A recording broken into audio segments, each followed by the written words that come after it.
ഇന്ന് നമുക്ക് ട്രിവാൻഡ്രത്തെ ഒരു സ്പെഷ്യൽ ഐറ്റമായ വടക്കൂട്ടുകറി എങ്ങനെയാണ് ഉണ്ടാക്കുന്നതെന്ന് നോക്കാം. വളരെ പെട്ടെന്ന് ചെയ്യാൻ പറ്റുന്നതാണ് വടക്കൂട്ടുകറി. അപ്പോൾ അതിലേക്കായിട്ട് 1/2 കപ്പ് ഉഴുന്ന് 3 മണിക്കൂർ കുതിർത്ത് അരച്ച് വെച്ചിട്ടുണ്ട്. വെള്ളം അധികം ചേർക്കാതെ അരച്ചെടുക്കുക. അതിലേക്കായിട്ട് കുറച്ച് പച്ചക്കറികൾ ഇതൊക്കെയാണ് ആവശ്യം. ഒരു ഉരുളക്കിഴങ്ങ് വേണം, അത് വേവിച്ചതാണ്. പിന്നെ ഉള്ളി, ഇഞ്ചി, വെളുത്തുള്ളി. അപ്പോൾ ഇവിടെ എടുത്തിരിക്കുന്ന മുളകെന്ന് പറയുന്നത് സാമ്പാർ മുളകാണ്. സാമ്പാർ മുളകാണ് ഇതിന് നല്ല ടേസ്റ്റ് കൊടുക്കുന്നത്. സാമ്പാർ മുളക് കിട്ടിയില്ല എന്നുണ്ടെങ്കിൽ ബജി മുളക് എടുക്കാം, അതല്ലെങ്കിൽ സാധാരണ പച്ചമുളക് എടുത്താലും മതി. പക്ഷേ സാമ്പാർ മുളകാണ് ഇതിൻ്റെ ശരിക്കുള്ള ഫ്ലേവർ ഈ ഒരു കറിക്ക് കൊടുക്കുന്നത്. അപ്പോൾ ഇത്രയും സാധനങ്ങൾ വേണം. അപ്പോൾ സാമ്പാർ മുളക് കിട്ടുകയാണെങ്കിൽ അത് ഉപയോഗിച്ചിട്ട് തന്നെ ചെയ്യാം. അപ്പോൾ നമുക്കിനി ഈ മാവ് ഒന്ന് റെഡിയാക്കിയെടുക്കാം, ഒന്ന് വറുത്തെടുക്കാം.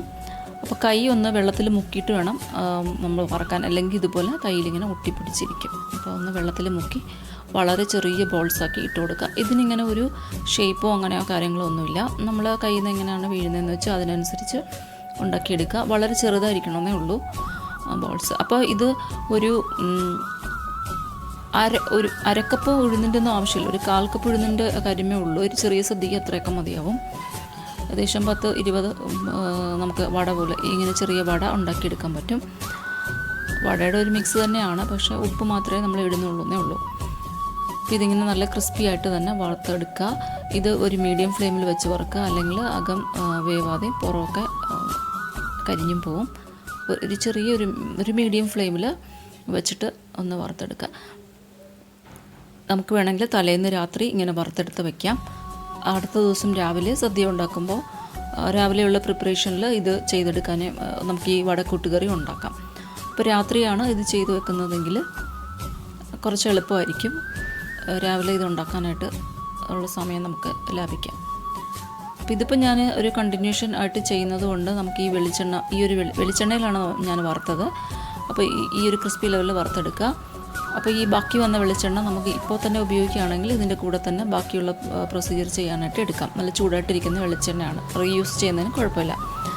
അപ്പോൾ അത് തണുത്ത് കഴിഞ്ഞാൽ പിന്നെ അത് എടുക്കണ്ട. അപ്പോൾ ഇതിപ്പോൾ ചൂട് തന്നെ ആയിട്ട് ഇരിക്കുന്നത് കൊണ്ട് നമുക്ക് ഈ ഒരു ബാക്കി വെളിച്ചെണ്ണ ഇട്ട് ചെയ്യാം.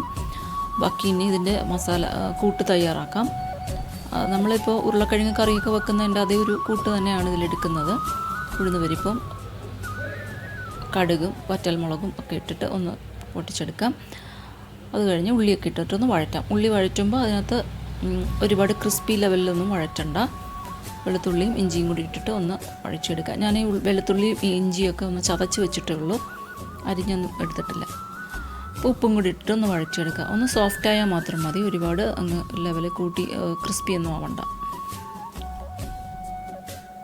ഇപ്പോൾ ട്രിവാൻഡ്രത്ത് ഒരു ഒഴിച്ചുവിടാൻ പറ്റാത്ത ഒരു സദ്യ വിഭവമാണ് ഈ ഒരു വടക്കൂട്ടുകറി. എല്ലാ സദ്യക്കും ഇവിടെ ഇത് വിളമ്പാറുണ്ട്.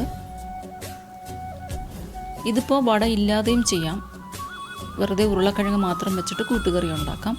പിന്നെ ചിലവരൊക്കെ ഇതിനകത്ത് ചില റെസിപ്പിയിലൊക്കെ കണ്ടിട്ടുണ്ട്, ഞാനിത് തേങ്ങയെല്ലാം വറുത്തരച്ചിട്ട് ചെയ്യും.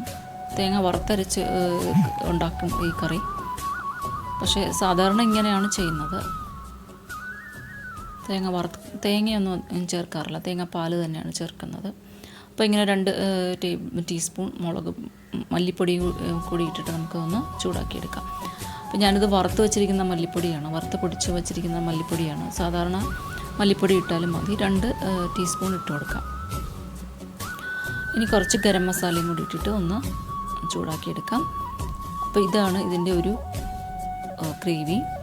അപ്പോൾ ഇതിൻ്റെ ഒരു വെള്ളത്തിൻ്റെ ഒരു ഇതെന്ന് പറയുന്നത് നമ്മൾ ഇലയിൽ വെച്ചാൽ അവിടെ ഇരിക്കണം, അല്ലാതെ ഇത് ഒഴുകി പോകുന്ന ഒരു കൺസിസ്റ്റൻസി നമുക്ക് വേണ്ട. അപ്പോൾ ഏതൊരു കറിയും ഇലയിൽ വിളമ്പുമ്പോൾ, സൈഡിൽ വിളമ്പുന്ന കറികൾ ഇലയ്ക്കകത്ത് നിൽക്കത്തക്ക വിധത്തിൽ ഉള്ള ഒരു വാട്ടർ ലെവൽ ഇതിനകത്ത് മെയിൻറ്റെയിൻ ചെയ്യാൻ നോക്കുക.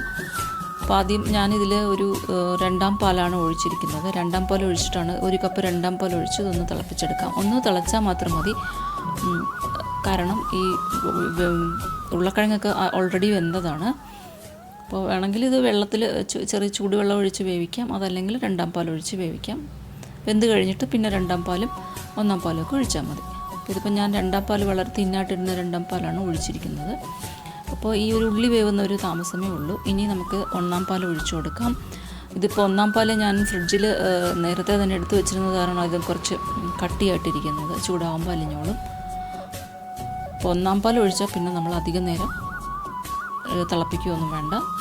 ഇനി നമുക്ക് നേരിട്ട് ആ ഒരു തയ്യാറാക്കി വെച്ചിരിക്കുന്ന ചെറിയ വടകൾ ഇതിനകത്തിട്ട് കൊടുക്കാം. അപ്പോൾ നമ്മൾ ഉച്ചയ്ക്ക് സദ്യ വിളമ്പാൻ ടൈം ആകുമ്പോഴേക്കും ഈ വടയൊക്കെ ഒന്ന് കുതിർന്ന് ഈ മസാലയൊക്കെ ഇതിൽ പിടിച്ച് നല്ല ടേസ്റ്റി ആയിട്ട് ഇരിക്കും. ഇതാണ് വടക്കൂട്ടുകറി.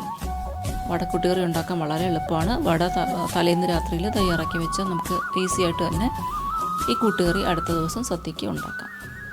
അപ്പോൾ ഇതൊക്കെ നമ്മൾ സദ്യ ചെയ്യുന്നതിന് തൊട്ട് മുമ്പൊക്കെ കുറച്ച് മണിക്കൂറുകൾക്ക് മുമ്പ് തയ്യാറാക്കുന്ന കറികളാണ്.